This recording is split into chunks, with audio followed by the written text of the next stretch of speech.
Certains chrétiens remettent en question la divinité de Jésus. Certaines églises attribuent à Jésus un rang inférieur à celui du Père.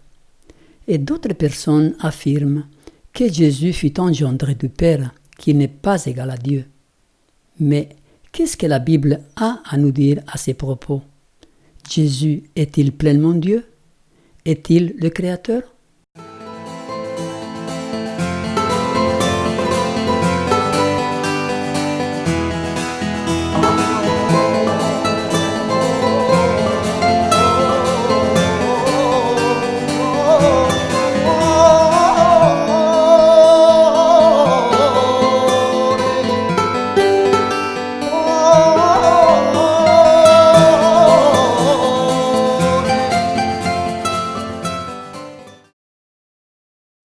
La divinité de Jésus. La Bible est très claire au sujet de la divinité de Jésus, et on peut se demander, en tant qu'étudiant de la Bible, comment certains chrétiens et certaines églises remettent en question quelque chose de si basique et de si évident. Commençons tout de suite par les paroles de Jésus lui-même, en Jean 10, verset 30. « Moi et le Père, nous sommes un ». Il est fort intéressant de constater que dans l'évangile de Jean, on trouve 7 fois l'expression « Je suis » prononcée par Jésus lui-même. C'est d'ailleurs pour cette raison que les Juifs voulaient le lapider. Jean 10, 30 à 33. « Moi et le Père, nous sommes un ». Alors les Juifs prirent de nouveau des pierres pour le lapider. Jésus leur dit « Je vous ai fait voir plusieurs bonnes œuvres venant de mon Père. Pour laquelle me lapidez-vous » Les Juifs lui répondirent « Ce n'est point pour une bonne œuvre que nous te lapidons, mais pour un blasphème, parce que toi, qui es un homme, tu t'es fait Dieu. » Dans ce même chapitre de Jean, Jésus utilise 4 fois l'expression « Je suis ». Je suis le bon berger, je suis la porte, etc. Nous ne pouvons apprécier l'importance de ce mot autant que les Hébreux, car pour eux, l'expression « je suis », « Yahvé », celui qui est l'existant, vient du mot « Aya », qui veut dire « exister ». Ces mots donc, en hébreu, s'appliquent uniquement à Dieu, Yahvé, celui qui est l'existant. Dans nos langues, nous pouvons utiliser la même expression pour dire bien d'autres choses. Je suis mécanicien, je suis père de famille, je suis marié, je suis français, etc. En hébreu, l'expression traduite en français par « je suis » est uniquement réservée à Dieu, c'est son nom. Exode 3, verset 14 nous dit « Dieu dit à Moïse, je suis celui qui suis, Yahvé. » Et il ajouta « C'est ainsi que tu répondras aux enfants d'Israël. Celui qui s'appelle Je suis, Yahvé, m'a envoyé vers vous. »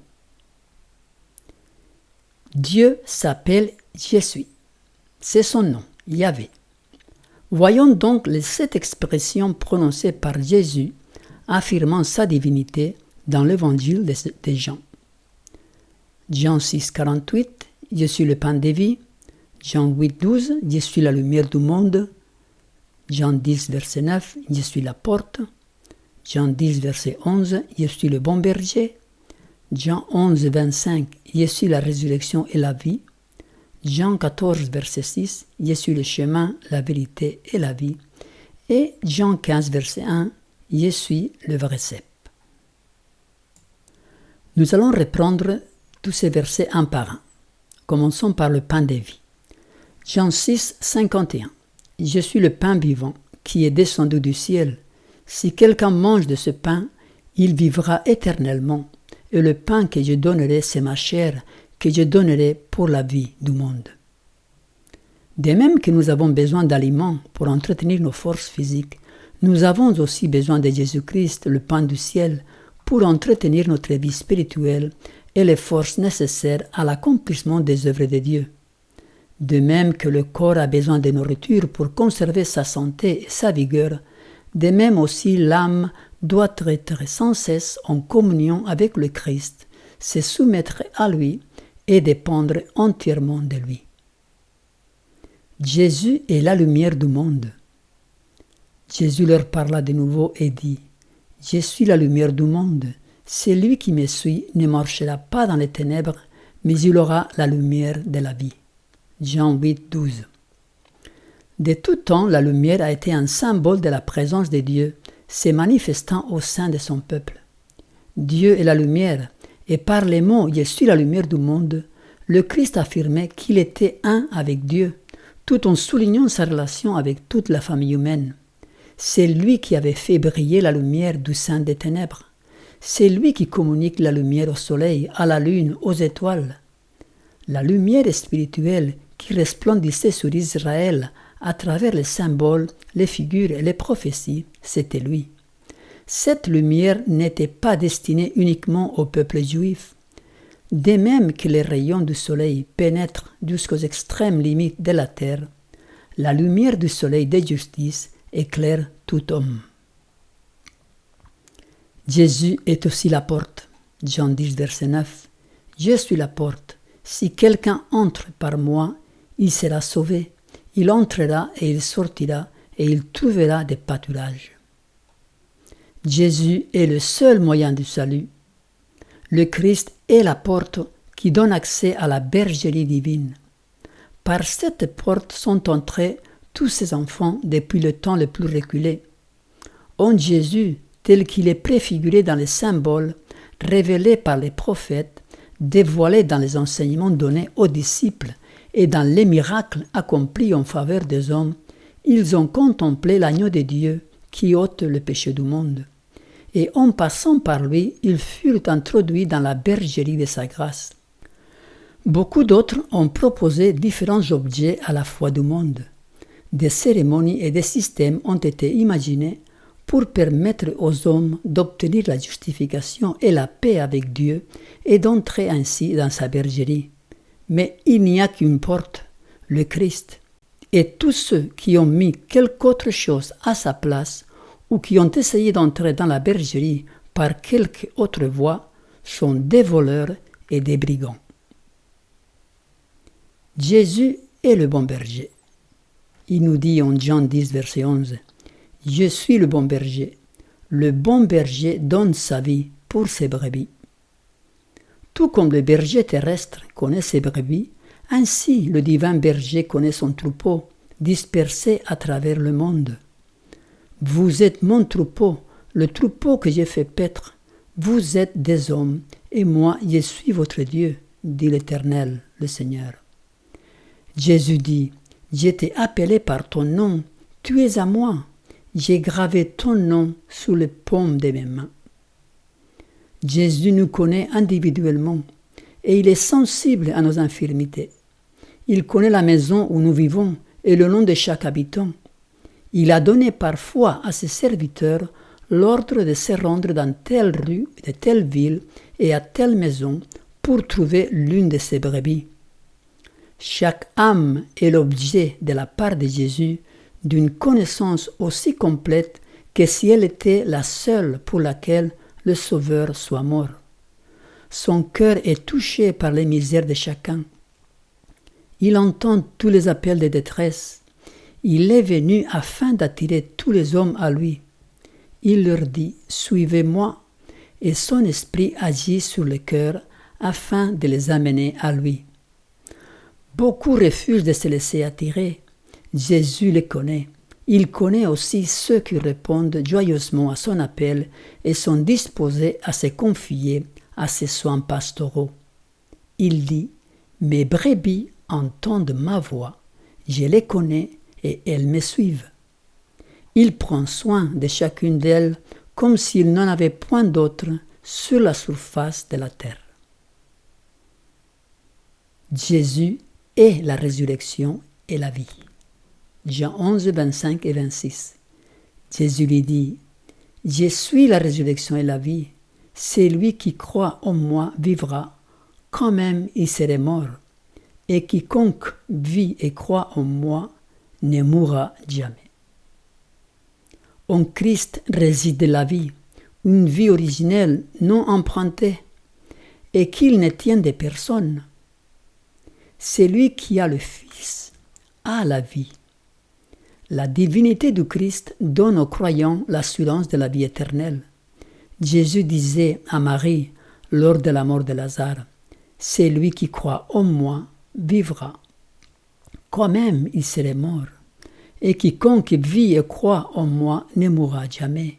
Crois-tu cela ?» Ici, le Christ plonge son regard en avant vers l'époque de son retour. Alors les justes qui seront morts ressusciteront incorruptibles, et les justes qui seront vivants seront transportés au ciel sans passer par la mort. Le miracle que le Christ allait accomplir en ressuscitant Lazare d'entre les morts devait représenter la résurrection de tous les justes.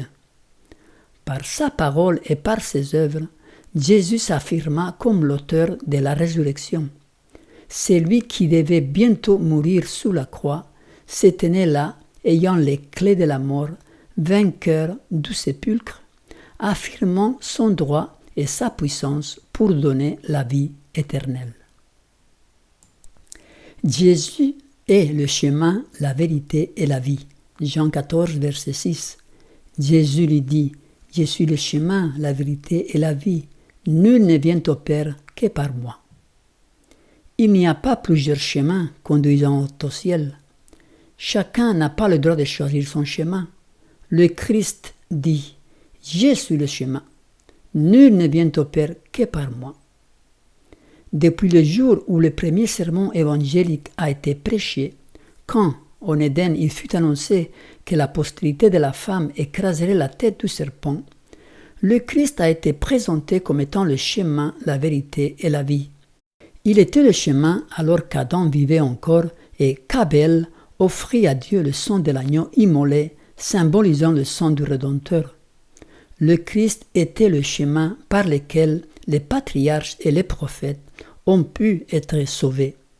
Il restait le seul chemin qui nous donne accès auprès de Dieu. Jean 15, 1 à 2, Jésus dit, « Je suis le vrai cep, et mon Père est le vigneron. Tout sarment qui est en moi et qui ne porte pas de fruits, il le retranche. Et tout serment qui porte du fruit, il le monde, afin qu'il porte encore plus de fruits. » Celui qui est uni au Christ, recevant la sève et tirant sa subsistance du cep, fera les œuvres du Christ. S'il n'a pas en lui l'amour du Sauveur, c'est qu'il s'est détaché du cep. Aimer Dieu par-dessus toute chose et son prochain comme soi-même, voilà la base de la vraie religion. Nous avons besoin de la présence de Jésus-Christ. Nous voulons que sa vérité brille dans nos cœurs, imprégnant toutes les actions de notre vie. Cela déterminera si nous sommes ou non des sarments du vrai cep. Si nous portons des fruits, nous pouvons nous attendre à ce que le grand vigneron nous élague ou nous émonde, afin que nous puissions produire plus de fruits. Tout ce qui est inutile, tout ce qui entraverait notre croissance dans la vie chrétienne, doit être supprimé. Un des disciples de Jésus, après avoir marché avec lui pendant un certain temps, est insatisfait et il lui demande de lui montrer le Père. Jean 14, verset 9. Jésus lui dit, « Il y a si longtemps que je suis avec vous et tu ne m'as pas connu, Philippe? Celui qui m'a vu a vu le Père. Comment dis-tu, montre-nous le Père? » Celui qui a vu Jésus a vu le Père. Il est émouvant de penser que le grand Je suis, le grand Yahvé, le créateur de ce monde, de ce vaste univers, soit venu dans notre petit monde, qu'il se soit abaissé à notre condition humaine, déchue, qu'il ait connu nos souffrances et nos peines, et que finalement, il ait donné sa vie pour nous sauver. Oui, Jésus est Dieu. Dans le chapitre 8 de l'évangile de Jean, les pharisiens sont en train d'accuser Jésus d'être possédé, d'être samaritain. C'est dans ce contexte qu'il leur dit sans ambiguïté qu'il est le Je suis, le Dieu créateur, le Yahvé. On le voit dans Jean 8, verset 58. Jésus leur dit, en vérité, je vous le dis, avant qu'Abraham fût, je suis, Yahvé.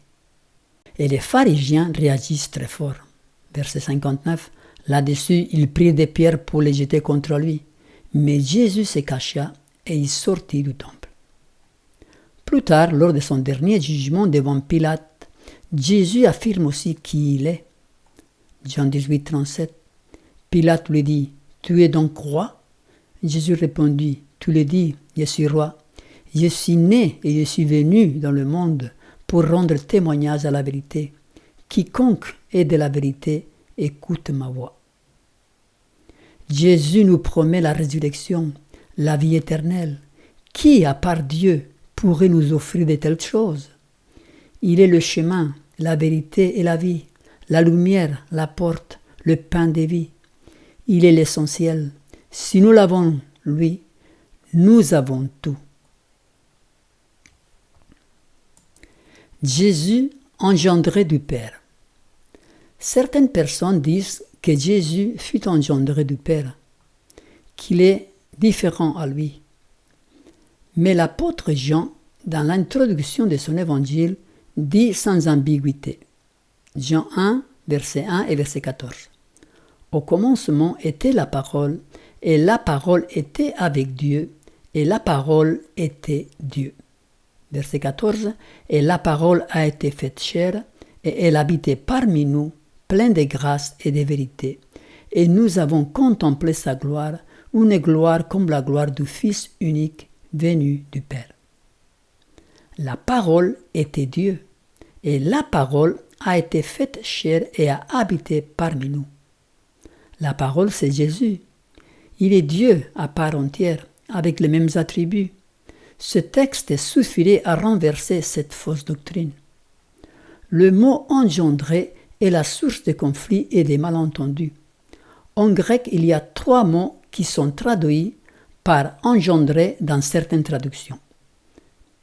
Ce sont monogenes, genao et prototokos.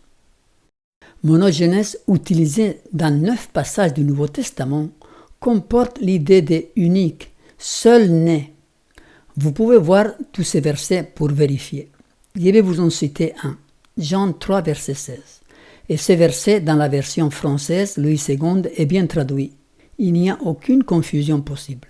Il nous est dit, car Dieu a tant aimé le monde qu'il a donné son Fils unique, monogenes, afin que quiconque croit en lui ne périsse point, mais qu'il ait la vie éternelle.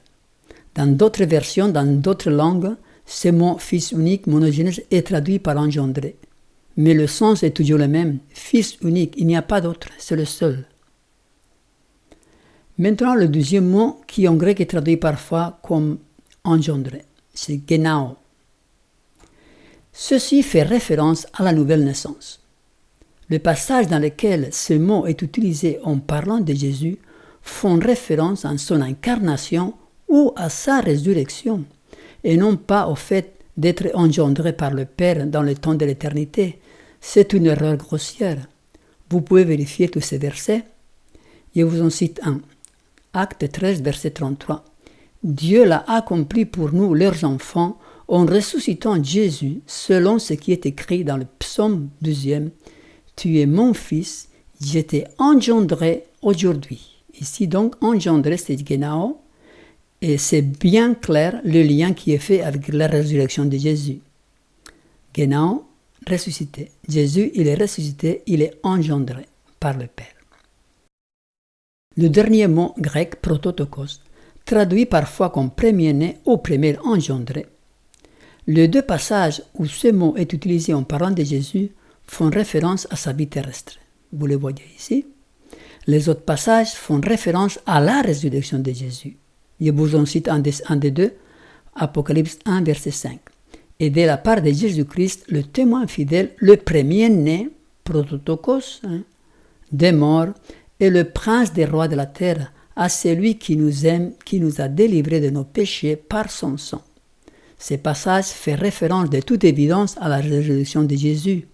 Il est le premier-né des morts. En résumé, Jésus est l'unique Fils de Dieu, il n'y a pas d'autre. Il a été engendré du Père lors de son incarnation, car il a été engendré par Marie. et lors de sa résurrection, il est le premier-né des morts. L'apôtre Paul nous dit dans Colossiens 2, 8 et 9, « Prenez garde que personne ne fasse de vous sa proie par la philosophie et par une vaine tromperie, s'appuyant sur la tradition des hommes, sur les rudiments du monde et non sur Christ, car en lui habite corporellement toute la plénitude de la divinité. » Chers amis, prenez garde que personne ne vous séduise en disant que Jésus n'est pas Dieu. Jésus est pleinement Dieu. C'est Yahvé. L'apôtre Paul le dit clairement, en lui habite corporellement toute la plénitude de la divinité. Donc, en conclusion, Jésus est Dieu manifesté en chair humaine. Il est le seul médiateur entre Dieu et les hommes. C'est lui, le Créateur. C'est lui qui donne la vie éternelle. C'est lui, Yahvé.